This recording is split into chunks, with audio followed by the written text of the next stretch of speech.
Judy was my firstborn. She made me a mom. I remember it like it was yesterday.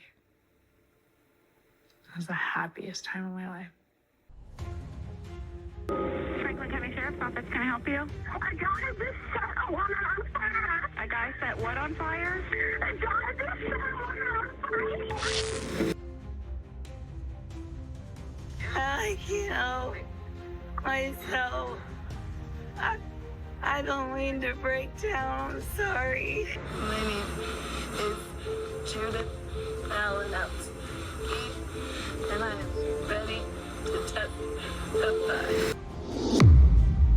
今天故事的主角名叫 Judy Malinowski， 她出生在美国俄亥俄州的郊区，拥有幸福的童年。Judy 长相出众，性格又平易近人，在高中时期是非常受欢迎的校花。凭借着美丽的外表和不俗的气质，她曾在选美比赛中脱颖而出，但她却志不在此。Judy 的梦想其实非常简单，她想做一名教师，在一个不错的社区里拥有自己的小家，有爱人，再有2个孩子，就这样度过平凡又幸福的一生。然而天不遂人愿，朱迪才刚成年就被确诊为卵巢癌，一次抗癌成功后，在2006年又再次复发，当时他才23岁。在之后的治疗过程中，他不得不接受了子宫切除术。雪上加霜的是，在2000年到2016年间，美国出现了严重的过度处方用药致死及药物成瘾问题，数以10万计的患者对阿片肽成瘾。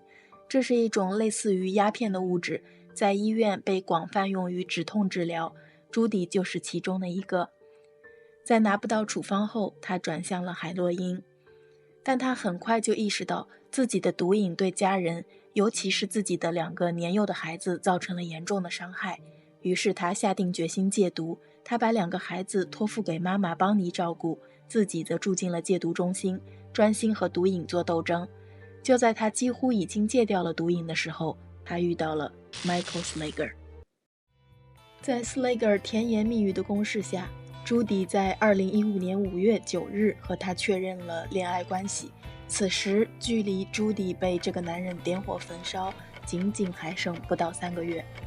之后他们感情迅速升温并同居在一起，但他的家人不知道 Slager 其实劣迹斑斑，盗窃、打架斗殴、尾随、家暴、危害儿童安全等等犯罪记录数不胜数。而朱迪也在和他更深入的接触中看到了他的真面目。 Slager 会给朱迪买违禁品，尽管他自己并不吸食，但这是控制朱迪很有效的方法。和他在一起之后，朱迪此前为戒断做的所有努力化为乌有。他会给朱迪的妈妈告状，他又吸食违禁品了，或者他又夜不归宿了，让朱迪的妈妈一度以为女儿怎么会变成了这样。他还有更高明的手段，每次对朱迪实施暴力后，朱迪报警，他也报警，把自己伪装成一个关心女友的好男人。朱迪想要再次离开违禁品，也想要离开他，为此他们经常争吵。时间来到2015年8月2日，这一天朱迪原本是要去戒毒中心的，他在那里预约到了一个床位，他想要再次寻求帮助。他站在阴暗中，向着光明伸出手去。当天 Slager 主动提出送他去戒毒中心，结果路上他们又吵了起来。 Slager 在一个加油站附近停车去买烟，朱迪跟着下了车，之后冲突升级，朱迪冲他扔了一个饮料罐，他瞬间被激怒到失去人性，直接把汽油浇在朱迪身上，大概30秒钟后，朱迪就燃烧在熊熊大火之中。朱迪的妈妈邦尼闻讯迅速赶到医院，她先是见到了轻微烫伤，同样在医院接受治疗的 Slager， 她急切地问 Slager 到底是怎么回事，对方只是一直在重复，这是个意外。当邦尼终于见到女儿的时候，她不敢相信病床上这个面目难辨的人是她的女儿。朱迪全身烧伤面积在80%以上，她没有了漂亮的头发，更永远地失去了耳朵、手指和几乎所有的视力。结合她31岁的年龄，她的死亡率被推定为110%。没有人相信她还能醒来，甚至检方也在等她过世之后，就会以谋杀罪起诉 Slager。没想到命悬一线的朱迪，在昏迷了7个月之后，竟然奇迹般的醒了过来。检察官说，这是他办过的所有谋杀案中第一次见到受害者。Judy, can you hear me? Are you hurting right now? Okay. All right. Would you mind if someone asked you a couple questions about what happened? Stay calm, Jude. Stay calm, baby. Hannah, can you hear me? Yeah. Judy, did you spill gas on yourself? No. Did Mike spill gas on you? Did Mike throw gas on you? Yes. Yes? Okay. Thank you. Slager 原本是坚称朱迪不知怎么的自己不小心把汽油洒到身上，他在不知情的情况下去给朱迪点烟，没想到点燃了汽油，主打一个死不承认死无对证。朱迪的苏醒和证词让 Slager 的谎言不攻自破。 She threw pop on my face, and then we was going back and forth with it. She come in and spit in my face, and I said, "Oh, well, here, you want to ruin my stuff, oh, because that's how I took it." I said, "Here, boom, I'm gonna ruin your clothes." It wasn't to start her on fire or nothing. You know what I mean? It was just to ruin her clothes. Right, yeah. Basically, Okay. you've ruined my stuff, I'm gonna ruin your stuff. So she didn't stumble. She just sat down. She was sitting down, and then she said, "Well, I was getting ready to leave." And she's like, "Well." Because I was just going to say, fuck it, leave. Yeah, take off. And she was like, well, don't leave. Can you bring me a cigarette and stuff? And she was getting ready to change clothes because she's got extra clothes. Mm-hmm. And she was like, I didn't think I got, there was that, realized it was going to be that. Sure. So I walked over to give her a light. That was it. And then she just... And when she went up, I couldn't believe it. I just didn't think that it was going to be like that. Right. 为了能够出庭作证，朱迪首先要克服的就是巨大的疼痛。他必须在没有麻醉和止痛的情况下，才能够保持清醒的头脑，才能和别人更顺畅的交流。而面对昔日的男友，如今没有一丝悔过和歉意，他崩溃了。I can't help myself. I don't mean to break down. I'm sorry. I'm trying so hard to stay strong, but it's just so hard. It's so hard when he just isn't even remorseful for anything. Oh my gosh.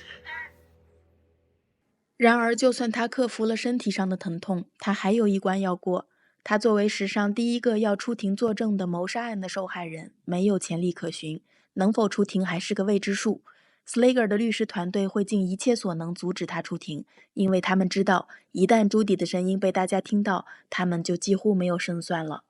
We'll fight like heck to keep that testimony of the victim excluded from any jury trial. A criminal defendant's right to confrontation is of paramount importance. But the defendant in this case did have an opportunity to confront the accuser. A potential historic decision. Today's judge's ruling makes her the state's first murder victim to testify at her killer's trial. New hope for Judy Malinowski's family that not only justice will be served in her death, but that her own voice will be heard in court. 法官最终通过了朱迪出庭作证的请求。2016年7月5日，在案发的近1年后，朱迪终于等来了开庭的这一天。Would you please raise your right hand to the extent that you possibly can? Do you solemnly swear or affirm that the testimony you're about to give in this deposition will be the truth, the whole truth, and nothing but the truth, as you shall answer to God or under penalty of perjury? I do. Thank you. Now, Sunday, August 2nd, 2015. Do you recall that day? August 2nd, 2015, yes, I did. He did. We were arguing back and forth. Neither one of us were very happy with each other. And what happened as you stood behind that speedway? Mike came in a matter of no time at all around in his truck. He saw me and immediately slammed the truck in the park, got out, demanded that I got into the truck with him, called me all sorts of names. We argued for a good 5 to 10 minutes, and then I threw my pop on him. You threw a pop on him? Yes. Did you splash it on him or actually throw the cup at him? I threw the cup at him. Okay. Did the drink get on him? Yes. What was his reaction to this? He was extremely upset. And what did he do? He ran around to the other side of his truck, and he got his nose of gasoline that he had kept in the back of his truck. It was really big and had a lot of gas. He ran around to me and started pouring gasoline, started at my head and worked his way down. Some got through my throat as he did that. That burnt really bad. The gasoline in your throat burnt really bad? Yes. What's his demeanor as he's pouring the gasoline on you? Evil, just completely evil. He's not responding to any of my cries for help. He won't tell me why. He just is like, you want to throw something on somewhere, you want to throw a cop on me, see what I'll do to you, bitch. And after he poured the gasoline on you, what happens next? He backed away from me for about 30 seconds, and I kept telling him to please help me and stop, and I'll get the truck, I'll go with you. You know, why would you do this? And I looked at him, and he pulled a lighter out of his pocket, and he started walking towards me, and I just remember crying and begging for help, and he let me on fire, and the look in his eyes went black, literally, after I was set on fire, and he backed away. His eyes just turned black as I screamed for his help. Okay. He did nothing. Okay. Did you at any time produce a cigarette and ask for a light? No. Okay. A matter of fact, did you have any cigarettes on you? No. Okay. 朱迪忍着痛回忆着整个事件的经过，接下来他还要接受来自辩方律师的质询，他们的任务只有一个，那就是尽一切可能动摇陪审团和法官对朱迪证词的信任。他们扒出朱迪的过去，利用他药物成瘾的事实攻击他的人品，质疑他的诚信。面对辩方律师的步步紧逼，朱迪越来越手足无措。Can you tell us what you were wearing that morning of August the 2nd? I don't remember. Do you remember getting dressed that morning? No, I don't. I don't remember anybody which say. It'd be fair to say that the trauma you suffered has affected your memory? Yes. Say that it has affected your ability to recall events accurately. Can I rephrase that? Would you agree that because of the trauma that you have suffered, your ability to recall events accurately has been compromised? My ability to what? Recall events. Remember things. I can recall the events, but the many details of them is what's hard for me to recall. You have to understand that on the second I was set on fire, thrown on the ground, and burnt 95% of my body. I understand. I appreciate that. 3 hours of questioning. I couldn't interrupt. I couldn't knock on the door and see if she was okay. And when I went in there, she just grabbed me as best she could. And her entire burned body just shook. 但就像辩方律师说的，一旦朱迪的声音被听到，他们就没有机会了。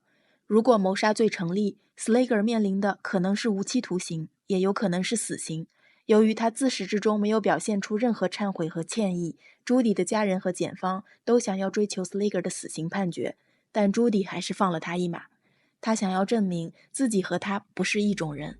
Judy, I would just like you to state here. If you were to die from your injuries and Mr. Slager were to be convicted of having done that, I want you to tell a future judge what you want to see happen to Mr. Slager. I would like to see him charged with murder and do a life sentence. I think that he deserves that. 最后的判决结果就如朱迪所愿 ，Slager 将在监狱里度过余生，而朱迪还在努力地活着。他想要推动一条法律的改革，一条可以让家暴者获得更高量刑的法律，但他没能等到那一天。I said, "Okay, Judy, I'll hold your hand until Jesus takes the other."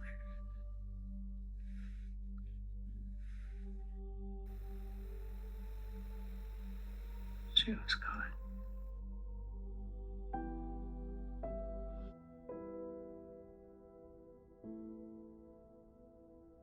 在和死神拉扯了700个日夜后，2017年6月27日，朱迪离开了，而他的女儿们将带着他的遗愿继续他的意志。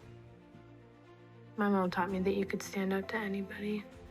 While we stand here today, my mom lays in a hospital bed where she has been for 609 days. She has been in a lot of pain, and every day is another fight to stay alive. Mike committed a horrible crime and only received an 11-year sentence. Please pass my mom's law, because together we can prevent this from happening to other families.